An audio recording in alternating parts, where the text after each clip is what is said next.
Assalamualaikum warahmatullahi wabarakatuh. Selamat malam ya teman-teman semuanya nih. Kebetulan saya baru selesai dinas sebentar, jadi saya sedikit cerita buat teman-teman yang masih semangat dalam mengikuti rekrutmen KI ya, yang masih semangat. Malam ini tentunya tak lupa ya bahwa kita semua ini sebagai manusia biasa tentunya mengharapkan suatu hal yang terbaik dalam kehidupan kita, ingin mendapatkan sesuatu yang memang kita harapkan ya, seperti dengan cita-cita ya. Bagaimana cara mencapai yang namanya cita-cita itu tentunya harus dengan usaha ya. Usaha yang seperti apa? Usaha yang maksimal ya. Mempersiapkan apapun itu untuk mencapai yang namanya cita-cita. Karena rezeki itu tergantung kita yang ini ya. Walaupun memang sudah diatur, tetapi rencananya apa? Seperti contohnya kita mau jualan ya kan. Kita jualannya kita cuman produk-produk kecil-kecilan yang mungkin rezekinya bisa jadi ya kecil-kecilan. Misalnya kita jualnya gede, pasti kan rezeki gede. Tapi nggak semuanya itu ya lancar itu kan. Ada yang tentunya ada yang namanya berhasil, ada yang tidak. Tetapi di situ dinilai ya usaha kita maksimal mungkin kita itu seperti apa. Maka dari itu jangan pernah yang namanya menyerah dan patah semangat. Oke, malam ini saya sedikit bercerita ya. Jadi saya pada saat dinas itu saya sering ketemu dengan di beberapa stasiun dengan para teman-teman yang baru banget lulus rekrutmen ya, di bulan Oktober kemarin ya, di bulan 8 kalau salah, di bulan Agustus itu baru lulus bener. Kegiatan mereka seperti apa tuh, seperti yang saya pernah ceritakan sebelumnya, bahwa teman-teman itu nanti kalau dinyatakan lulus di rekrutmen KAI, terutama KAI Induk, itu akan ditempatkan di posisi-posisi stasiun-stasiun. Contohnya yang saya lihat itu dia lagi ikut di boarding pass atau untuk membantu penumpang yang akan masuk dan mengecekkan tiket di stasiun Bogor. Waktu itu kereta Pangrango ya. Itu salah satu contoh kegiatan masa orientasi. Ada juga yang saya lihat bersama jalan rel atau resort jalan rel, LAA, itu ada juga ya. Jadi mereka itu kalau sudah dinyatakan lulus dia muter posisinya. Jadi teman-teman sekarang nih yang sedang berjuang itu ya pasti bisa lah. Harus menanamkan pada diri teman-teman itu dalam suatu yang namanya perjuangan itu perlu suatu keyakinan penuh ya, suatu tekad yang bulat. Kalau sudah terciptanya suatu tekad yang bulat, insya Allah pasti ada jalannya. Karena ya hasil dari semua hasil itu ya tentunya persiapan yang matang ya. Karena nggak mungkin juga kalau kita ini tanpa persiapan, misalkan kita ikut rekrut tanpa persiapan terus asal-asalan gitu dengan persyaratan yang asal, kan nggak mungkin juga. Dan tentunya itu salah satu bentuk persiapan yang matang ya. Contohnya gini, kalau teman-teman ikut rekrutmen KI, teman-teman udah tahu nih, misalkan untuk ijazah ataupun posisi ijazahnya itu minimal SMA gitu, SD 3, atau teman-teman daftar pakai SMA, itu kan nggak mungkin lulus diterima ya, kecuali memang rekrutmennya untuk SMA. Itu salah satu contoh fakta yang ada di lapangan ini. Teman-teman masih banyak yang tidak menghiraukan kondisi kesiapan. Seperti halnya contoh pada saat mengikuti tes psikotes ataupun tes kesehatan. Teman-teman tidak, dan maksud saya teman-teman kemungkinan besar ini kurang persiapan ya, karena beberapa baru datang aja tes kesehatan langsung gagal. Ataupun psikotes ini teman-teman pasti mengalami kesulitan. Teman-teman yang gagal ini kemungkinan pasti untuk mengalami beberapa kesulitan dalam mengerjakan tes psikotes. Psikotes itu memang jenis soalnya itu memang bisa dipelajari, menurut saya sih bisa dipelajari. Karena saya ini sudah, ya mohon maaf, bukannya apa-apa, saya udah 6 kali daftar dan alhamdulillah yang ke 6 kali lulus.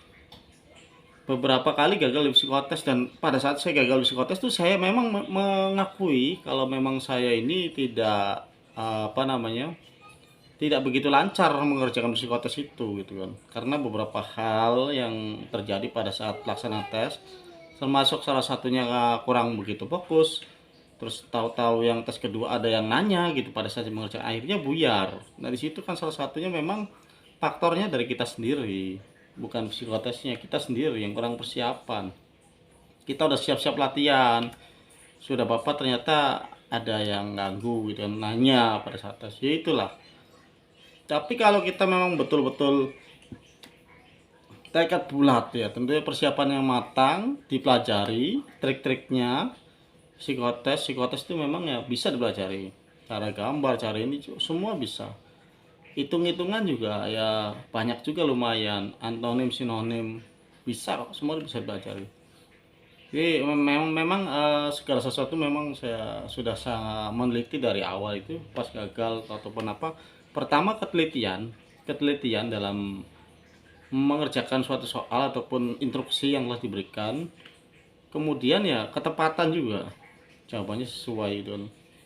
Karena sering latihan akhirnya beberapa soal memang kadang-kadang ya mirip gitu. Pas oh ini nih gitu kan. Seperti itu contohnya. Seperti halnya tes kesehatan yang saya sebutkan tadi ya. Jadi tes kesehatan juga bukan suatu kebetulan kalau teman-teman lulus ya, tapi teman-teman memang harus dipersiapkan lebih awal untuk tes kesehatan ini. Pada saat teman-teman udah mengupload ijazah itu, teman-teman harus bisa menjaga kondisi kesehatan ya. Karena sistem yang ada di rekrutmen KAI itu ya sistem gugur. Apabila teman-teman datang udah kelihatan nih, wah nih bodinya gemoy ini, saya gendut ataupun apa, mohon maaf, itu nanti begitu diukur tinggi badan berat badan malah nggak imbang gitu kan. Otomatis obesitas kan nggak masuk. Kedua, usahakan dari mulai sekarang nih teman-teman jaga kondisi pola makan. Ketika teman-teman itu sudah mengikuti yang namanya seleksi rekrutmen KAI, usahakan dari pola istirahat dan pola makan itu harus benar-benar diatur kembali ya, untuk menghasilkan suatu tujuan yang memang teman-teman inginkan ya. Karena saya akui ya sekarang itu memang persaingan sangat-sangat ketat lah dibandingkan saya. Kemungkinan mungkin saya lebih ketat sekarang ya, dengan banyaknya lulusan-lulusan sarjana-sarjana yang terbaru. Kalau saya mungkin banyak lulus SMA ya. Kalau sekarang tuh udah minimal tuh ada lulusan-lulusan sarjana banyak gitu kan, lulusan sekolah di bulan Mei, bulan macam-macam udah numpuk, makanya persaingan tuh semakin ketat. Seperti contoh juga untuk tes-tes kesehatan itu memang sedikit ada upgrade gitu kan, untuk alat-alat pengecekan mata dan sebagainya. Kalau dulu kan cuma manual gitu. Kalau sekarang kan pakai alat seperti alat yang untuk melihat kondisi retina mata atau apa, itu kan bisa, kita nggak bisa bohong, bisa, kita nggak bisa macam-macam, kan kelihatan situ minus berapa plus berapa.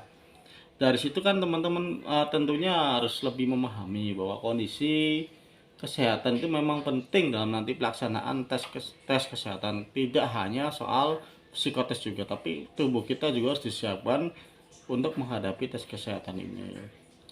Saya sebelumnya sudah menyarankan buat teman-teman yang akan rekrutmen itu ya, supaya untuk melakukan MCU dulu di rumah sakit, harus mengetahui MCU full nih dari semuanya, apa sih kekurangan saya ya. Kalaupun misalkan nggak ada biaya nggak ada biaya, teman-teman tentunya bisa melihat sendiri ya.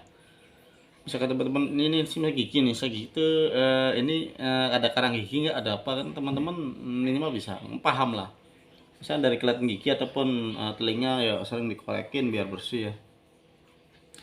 Dari situ aja udah teman-teman, yang kasat mata varises tuh ya udah kelihatan gitu kan. Itu paling utama ya, diperbaiki dulu lah, jangan sampai ya sama sekali enggak loh. Ini kan rekrutmen loh, rekrutmen kan ya seleksi kan ada sistem gugur, ada sistem lulus, tentunya dengan kriteria yang lumayan ketat juga gitu kan, dengan beberapa saingan teman-teman kita itu kan, saingan yang rekrut ya, teman-teman yang baru itu ya, saingan teman-teman sekalian ya, bersaing untuk mendapatkan predikat lulus rekrutmen KAI. Jadi itu ya teman-teman, jadi supaya teman-teman ini ada motivasi lah. Saya berbicara di sini ya tentunya untuk mengingatkan teman-teman bahwa yang namanya seleksi ataupun rekrutmen itu persaingannya lumayan ketat ya.